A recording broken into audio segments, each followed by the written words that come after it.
Hey guys, so today I am finally going to be updating you guys on my new and current hair color using no bleach, which a lot of you have been commenting about on my videos and asking me, and I actually have been doing something a little tiny bit different, but I have to share with you guys because it really helped tone down my orange hair crisis and left me with a really nice ash tone finish, which I've always wanted. I am beyond happy with the results. I cannot even believe how nice it turned out from box dye and with no bleach. I really appreciate you guys for watching and sharing this video, and yeah, I'm really happy today. I'm so happy to be back. I have been super busy traveling, doing so much stuff, and yeah, it was actually sort of an accident on how I achieved this hair color, and I'll explain right now how it happened. So for the longest time, I've been coloring my hair using an ash brown box dye that I even mentioned in my very first favorites edition.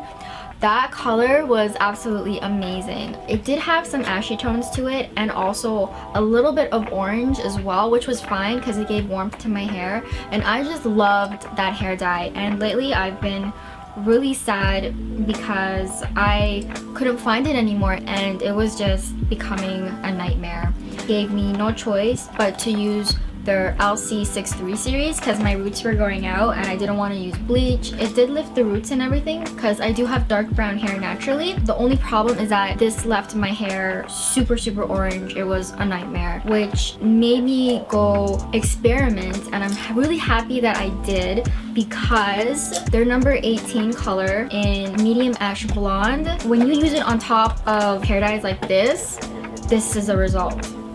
I'm not even kidding you.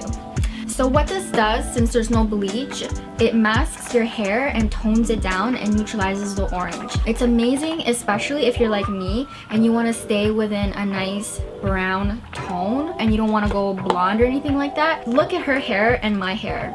And I left this thing on my hair for 40 minutes. So you definitely don't have to be scared because there's no bleach. I've been using box dyes almost probably 5 years now. I don't know why a lot of people always say box dyes are so bad for you. Well, I don't see anything wrong with my hair, and if I ever did, I would definitely stop. I waited a week after dyeing my roots, and I really recommend that you get 2 boxes of this if you're going to be doing all your hair, because you definitely want to have products everywhere. I'm super happy with the results. I'm really excited to share this with you guys. So please, if you know anybody who loves coloring their hair at home and wants to stay within a nice brown sort of like color range and don't want to go any lighter and just want like a nice ash tone finish, tell them about this video. Please share it on your Twitter, on your Facebook, help spread the word. Would love to see girls with no orange hair anymore. I love you guys. Thank you so much for watching. Don't forget to subscribe because I always have new content coming out. I have like a whole list planned out for you this year. And take care because I care. Mwah.